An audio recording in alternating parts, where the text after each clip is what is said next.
Dear students, आप सभी का स्वागत है एजुकेशन में क्वालिटी देने वाले इंडिया के नंबर 1 प्लेटफॉर्म फोमा एजुकेशनल हब पर, जहां सिर्फ पढ़ाते ही नहीं है, सिखाते भी। Hello to everyone dear student.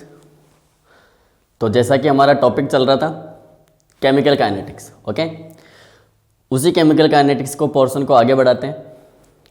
पिछले क्लास में हमने बात की थी फर्स्ट ऑर्डर काइनेटिक्स की। किसके बारे में बात की थी? फर्स्ट ऑर्डर काइनेटिक्स की, जिसके अंदर हमने उसका डिफरेंशियल रेट लॉ और इंटीग्रेटेड रेट लॉ देखा था, और उसके भी पहले हमने रेट ऑफ रिएक्शन कैसे आइडेंटिफाई किया जाता है उसके बारे में बात की थी। ओके, तो आज हम लोग जनरल ऑर्डर के लिए बात करेंगे।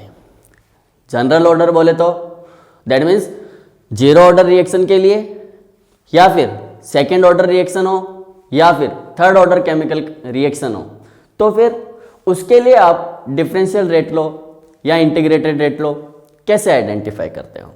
Are you getting my point? तो मैं ये बता रहा हूं कि आज जो हम डिस्कस करने वाले हैं वो हमारा टॉपिक है जनरल रिएक्शन के लिए। जनरल रिएक्शन के लिए हम लोग कैसे डिफरेंशियल रेट लो और इंटीग्रेटेड रेट लो लिखते हैं। ओके, तो हमने जब nth ऑर्डर की बात की थी, किसके लिए? nth ऑर्डर के लिए। तो पिछली क्लास में हमने देखा था nth ऑर्डर रिएक्शन के लिए इंटीग्रेटेड रेट लो क्या था? KNT is nothing but what? 1/n-1 into 1/AT, that means concentration of the reactant to the power n-1। इसको आप a-x भी लिख सकते हो, to the power n-1 minus 1/a to the power n-1। That means what? ये आपका integrated rate लो था किसके लिए? nth ऑर्डर रिएक्शन के लिए। जब ये रिएक्शन लिखी थी, जब ये अपने इक्वेशन लिखी थी, फॉर्मूला लिखा था, तब हमने ये भी बात की कि ये वाली इक्वेशन, मैथमेटिकल इक्वेशन, सारे ऑर्डर के लिए एप्लीकेबल होती है एक्सेप्ट फर्स्ट ऑर्डर रिएक्शन। अगर फर्स्ट ऑर्डर रिएक्शन को छोड़ दिया जाए तो बाकी सभी ऑर्डर के लिए ये एप्लीकेबल है। तो आप क्या बोलोगे? n = 1 के लिए ये एप्लीकेबल नहीं है। बाकी जितने भी ऑर्डर की रिएक्शन है, चाहे वो जीरो ऑर्डर की रिएक्शन हो, चाहे वो सेकेंड ऑर्डर की रिएक्शन हो, चाहे वो थर्ड ऑर्डर की रिएक्शन हो, चाहे वो हाफ ऑर्डर की रिएक्शन हो, चाहे 3/2 ऑर्डर की रिएक्शन हो, बात समझ में आ रही? तो ये सब रिएक्शन के लिए, सब ऑर्डर के लिए एप्लीकेबल होता है एक्सेप्ट n = 1। बात समझ रहे हो? और फर्स्ट ऑर्डर के लिए हम लोग पिछली क्लास में डिस्कस कर चुके थे कि किस तरीके से फर्स्ट ऑर्डर के लिए आप लोग डिफरेंशियल रेट लो निकालोगे, किस तरीके से आप लोग फर्स्ट ऑर्डर के लिए इंटीग्रेटेड रेट लो निकालोगे, और उनकी ग्राफिकल स्टडी के बारे में भी हमने बात की थी। आज इस क्लास में हम लोग जिसके बारे में बात करने वाले हैं वो है zero order reaction and second order reaction. उसके बाद में third order reaction, half order reaction या 3/2 ऑर्डर रिएक्शन। इसके लिए आप खुद कर सकते हो, कुछ नहीं करना है, n की वैल्यू पुट करते जाना है। जैसे मैं बात करता हूं जीरो ऑर्डर रिएक्शन के लिए, तो जीरो ऑर्डर रिएक्शन के लिए n की वैल्यू क्या हो जाएगी? 0। जीरो ऑर्डर रिएक्शन के लिए n की वैल्यू क्या होगी? 0। जैसे फॉर एग्जांपल अपने पास में कोई रिएक्शन है in which our reactant which is going to convert into product. इसके लिए मेरा जो जीरो ऑर्डर रिएक्शन है, अगर ये जीरो ऑर्डर रिएक्शन है दैट मीन्स उसके लिए n की वैल्यू 0, उसके लिए n की वैल्यू 0। तो वहां से आप r की वैल्यू लिख सकते हो। किसकी वैल्यू लिख सकते हो? r की value. r is nothing but what? Rate of the reaction, that is nothing but what? Rate constant which is going to multiply with the concentration to the power its order. और order क्या है? 0। Order क्या है? 0। तो यहां पर r is equals to क्या आ जाएगा? k। r is nothing but k।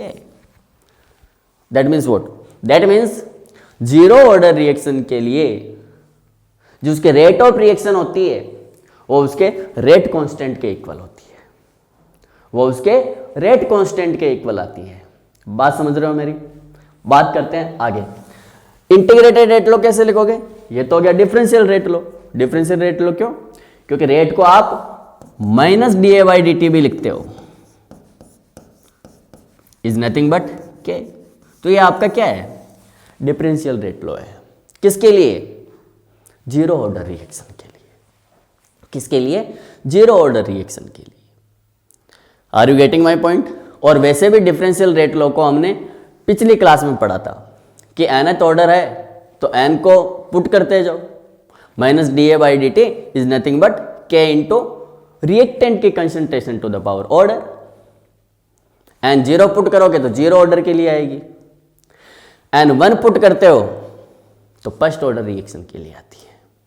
बात समझ रहे हो मेरी? तो यहां पर आप क्या बोलोगे? This is your differential rate law. किसके लिए? जीरो ऑर्डर रिएक्शन के लिए। किसके लिए? जीरो ऑर्डर रिएक्शन के लिए। बात समझ में आ रही?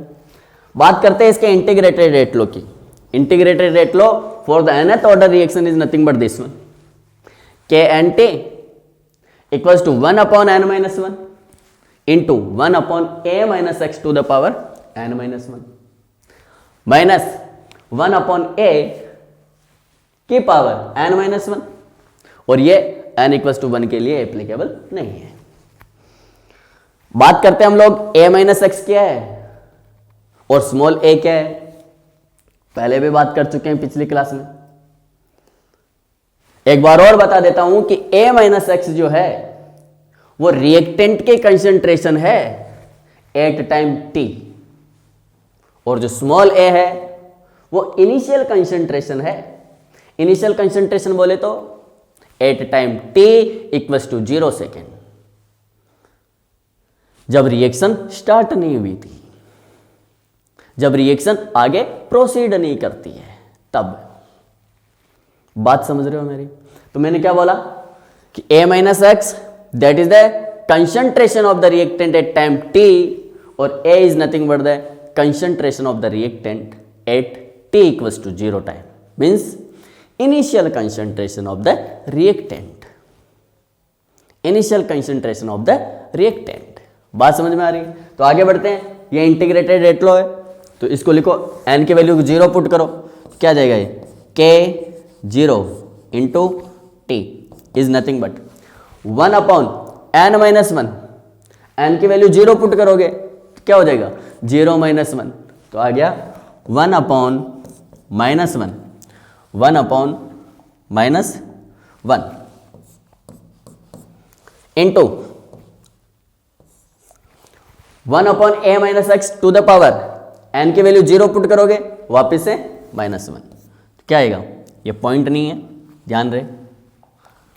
1 upon a minus X to the power 0 minus 1 minus 1 minus 1 upon a to the power n minus 1 minus 1।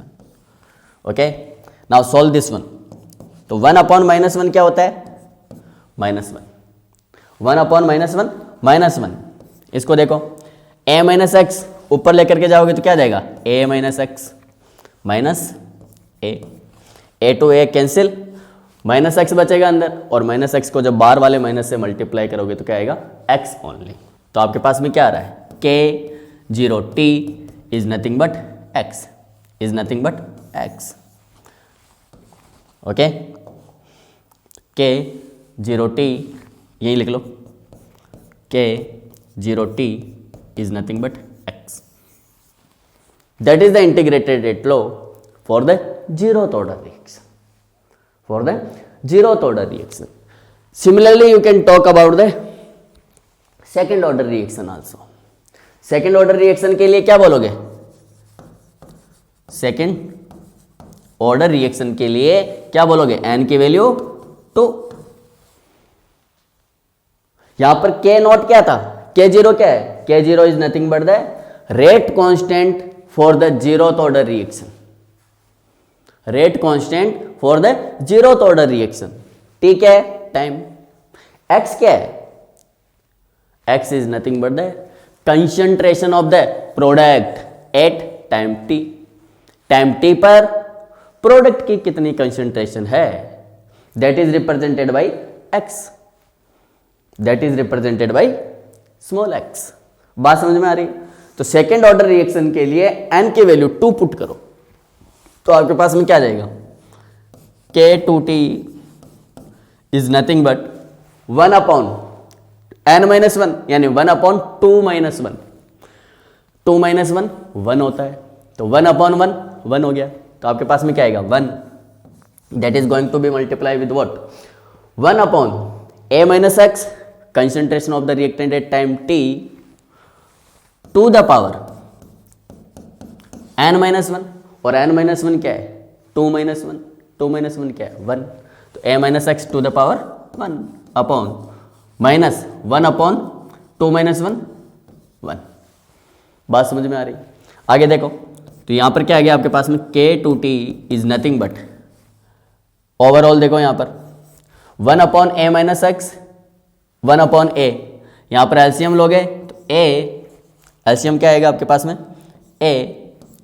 x, तो यहां पर a - x तो क्या बचेगा a माइनस a, तो यहां पर क्या बचेगा आएगा a - x। ओके, सॉल्व करो इसको, अंदर नेगेटिव साइन जब ब्रैकेट को सॉल्व करोगे तो a से a कैंसिल आउट, ऐसे कैंसिल आउट, बचेगा क्या x अपॉन a - x।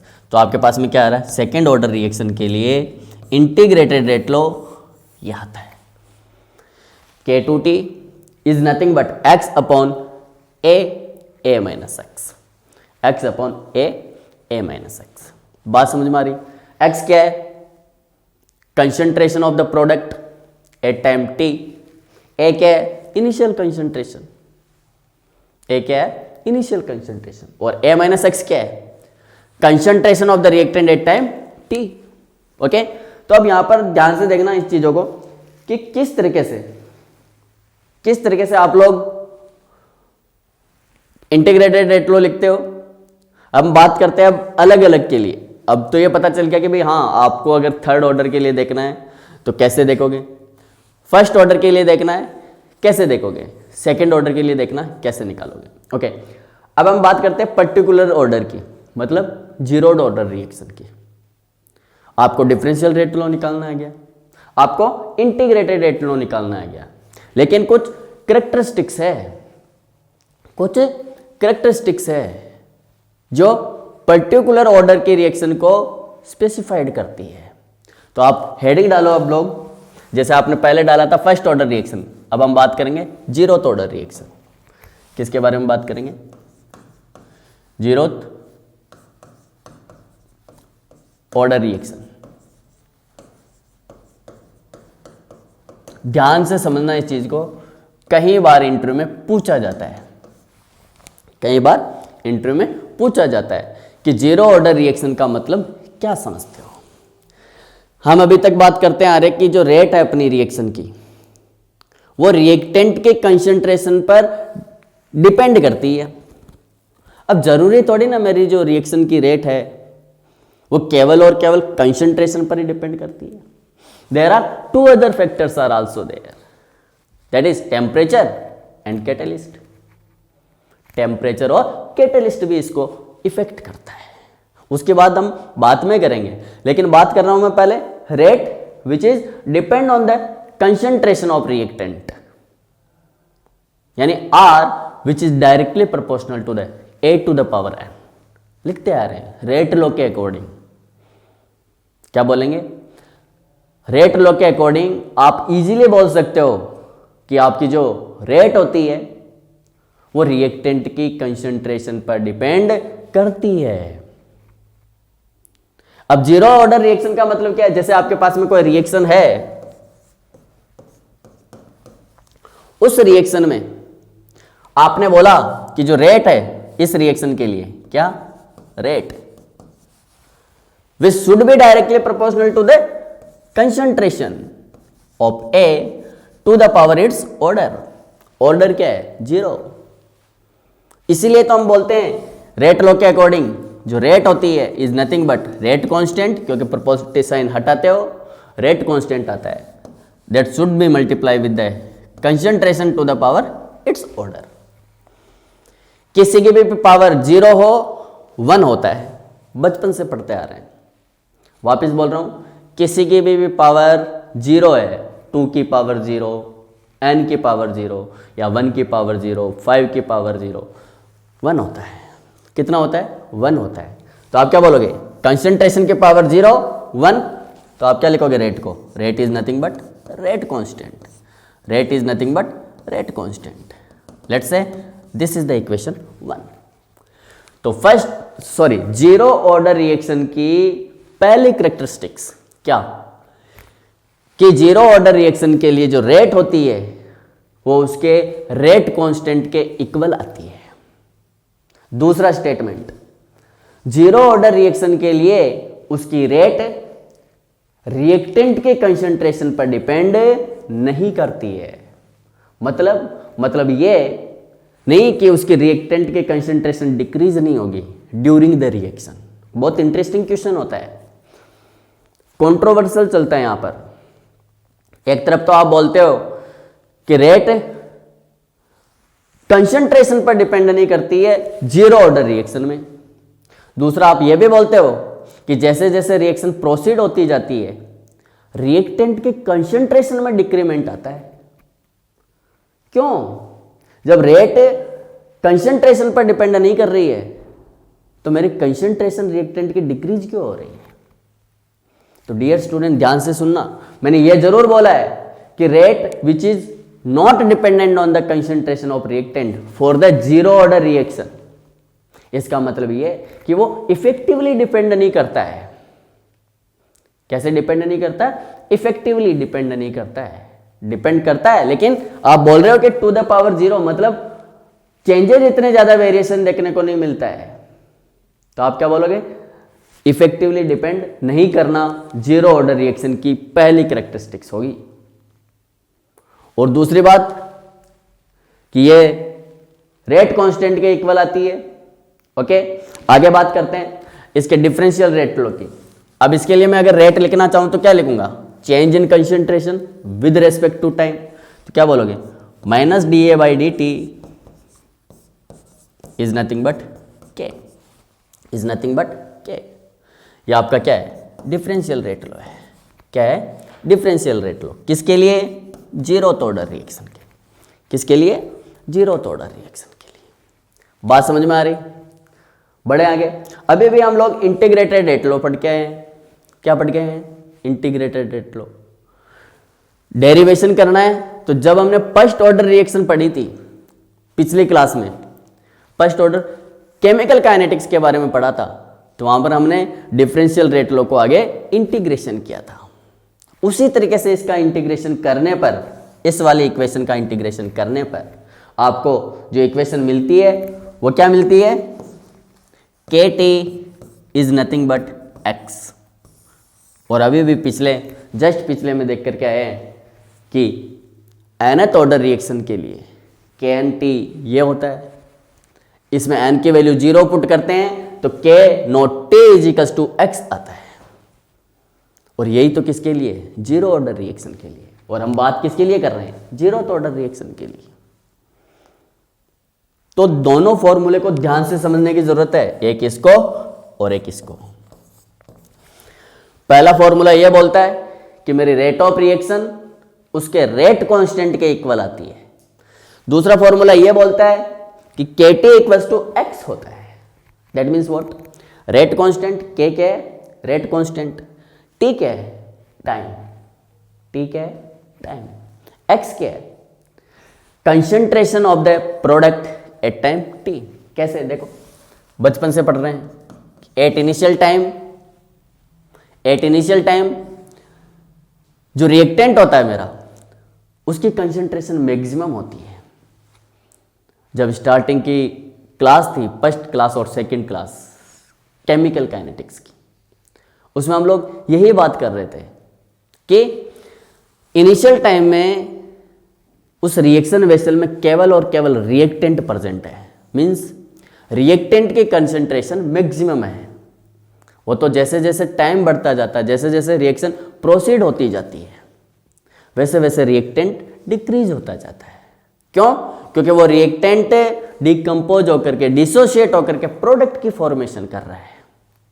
तो रिएक्टेंट के कंसंट्रेशन को डिक्रीज होना बनता है और प्रोडक्ट की कंसंट्रेशन इंक्रीज होगी। बात समझ रहे हो मेरी? तो मैं ये कह रहा हूं कि यहां पर नो डाउट, हाँ तो क्या बोल रहा था मैं, इनिशियल टाइम पर केवल और केवल रिएक्टेंट प्रेजेंट है। Let's say the initial concentration of reactant that is A and the concentration of product is 0।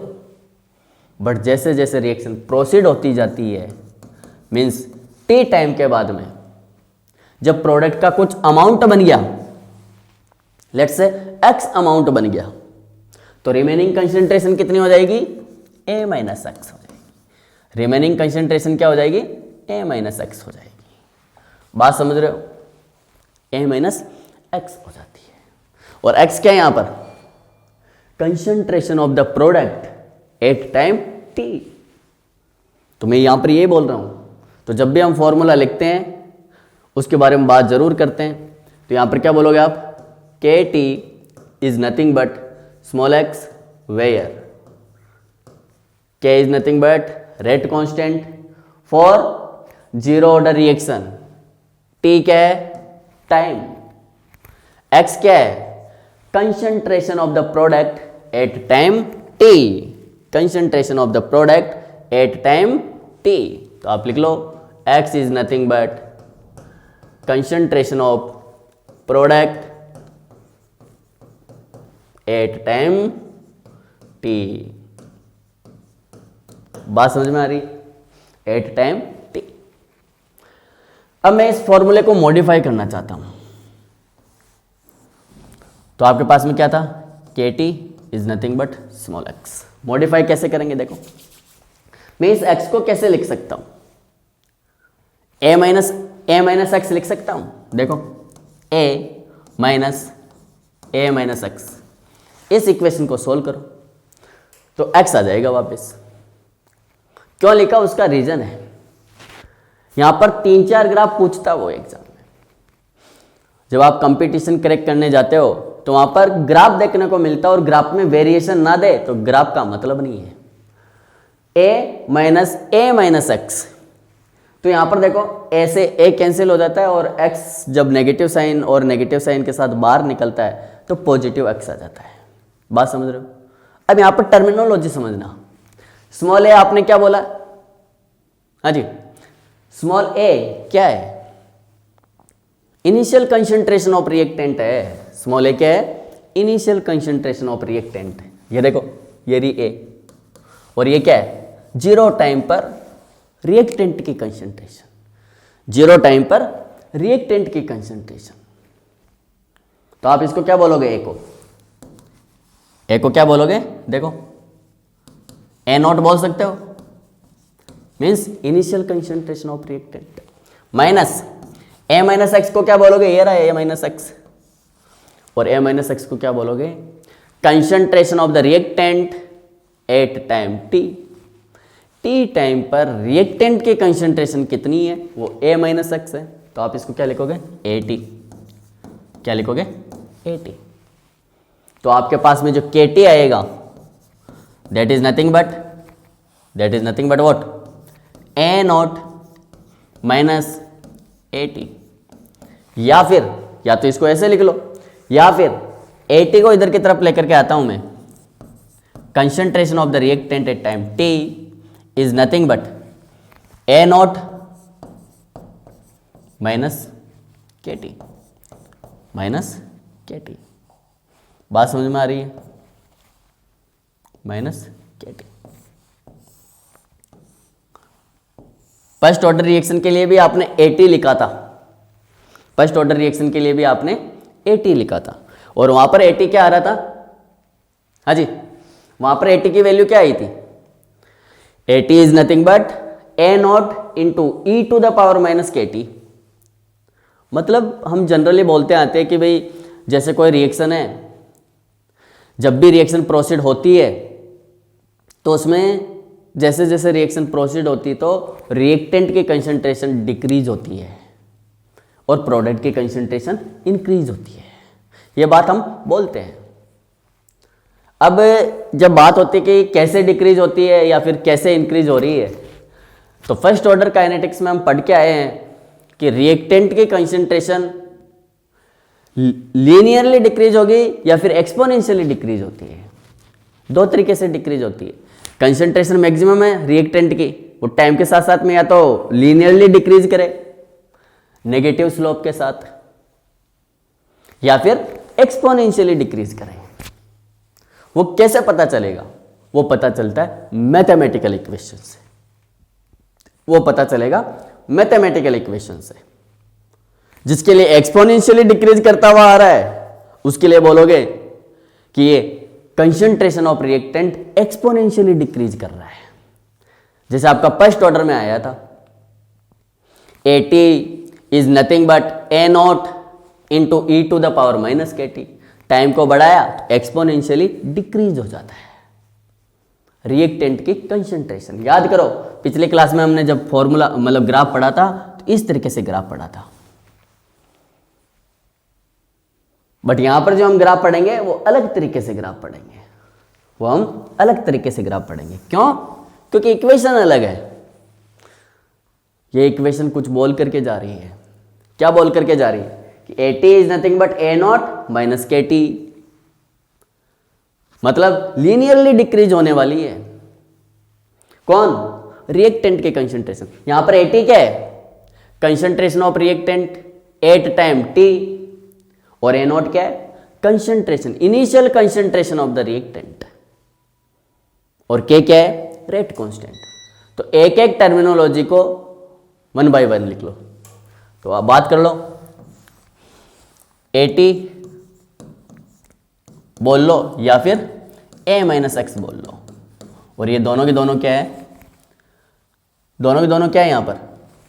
हाँ जी, कंसंट्रेशन ऑफ रिएक्टेंट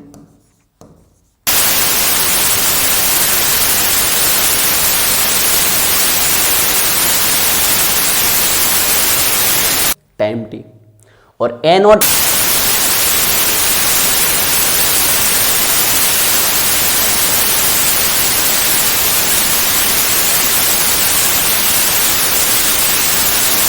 रिएक्टेंट। इसको क्या बोलोगे?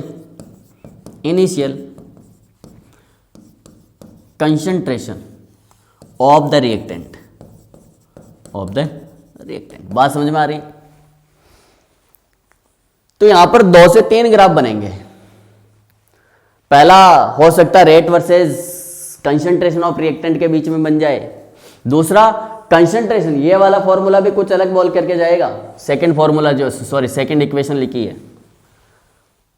ये बोल रहा है KT इक्वल्स टू एक्स, मतलब टाइम के साथ में प्रोडक्ट की कंसंट्रेशन इंक्रीज हो रही है। एक्स क्या है? हाँ जी, एक्स क्या है? कंसंट्रेशन ऑफ प्रोडक्ट है, कंसंट्रेशन ऑफ प्रोडक्ट। तो प्रोडक्ट की कंसंट्रेशन भी इंक्रीज हो रही है, तो उसका ग्राफ कैसे आता है? एक आपके पास में आ रहा है AT is equals to A not minus KT। और पिछली क्लास में हमने T हाफ के बारे में भी बात की थी। किसके बारे में भी बात की थी? T हाफ के बारे में। एक पर्टिकुलर रिएक्शन है, पर्टिकुलर ऑर्डर की रिएक्शन है, उसके लिए T हाफ कैसे निकालते हो? सबसे पहले पिछली क्लास में हमने बात की थी कि T हाफ क्या होता है, मतलब हाफ लाइफ टाइम क्या होता है, जिसको आप T हाफ से रिप्रेजेंट करते हो।